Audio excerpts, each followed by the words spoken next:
تو حدیث میں آتا ہے کہ اگر ہم کچھ غلط ہوتے ہوئے دیکھیں تو اس چیز کو ہم اپنے ہاتھ سے روکیں، اگر ہاتھ سے نہیں روک سکتے تو اس چیز کو زبان سے روکیں، اور اگر زبان سے بھی نہیں روک سکتے تو سب سے کم اعلیٰ درجے کا ایمان یہ ہے کہ اس چیز کو اپنے دل میں ہی برا مان لیا جائے۔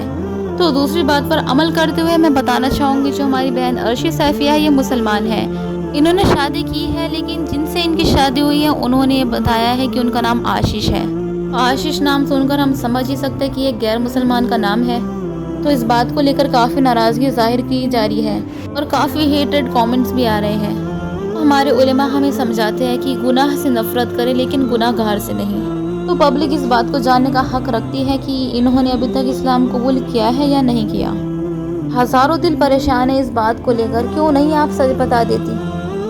تو جب قرآن میں اللہ تعالیٰ نے کہہ دیا ہے کہ ایک ایمان والا غیر مسلمان سے شادی نہیں کر سکتا تب تک وہ ایمان نہ لے آئے، اور اگر آپ ایسا کر رہے ہو تو بہت ہی زیادہ بری بات ہے۔ اور ہمیشہ یاد رکھیں، اگر ہم کچھ نیک عمل کرتے ہیں اور اس نیک عمل پر دوسرے بھی عمل کرتے ہیں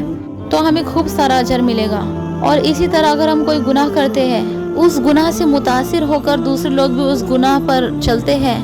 تو اس گناہ کا گناہ بھی ہم کو ہی ملے گا۔ گناہوں سے بچے، توبہ استغفار کرے، اپنے رب کے قریب ہو۔ تو والدین سے بھی یہ درخواست ہے کہ اپنے بچوں کا دھیان رکھیں، اسپیشلی ان کے فون کا ریگولر چیک اپ لیں۔ آپ بھی حق رکھتے ہیں ان کے فون کے پاسورڈ کو جاننے کی، اور ہمیشہ اس بات کو یاد رکھیں اگر کچھ چیز حرام ہے اور پوری دنیا اس چیز میں مشغول ہے تو وہ چیز تب بھی حرام ہی رہے گی،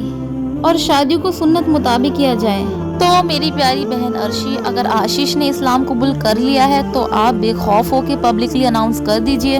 کبھی کسی سے نہ ڈرے، ہمیشہ صرف اپنے رب اللہ سے ہی ڈرے۔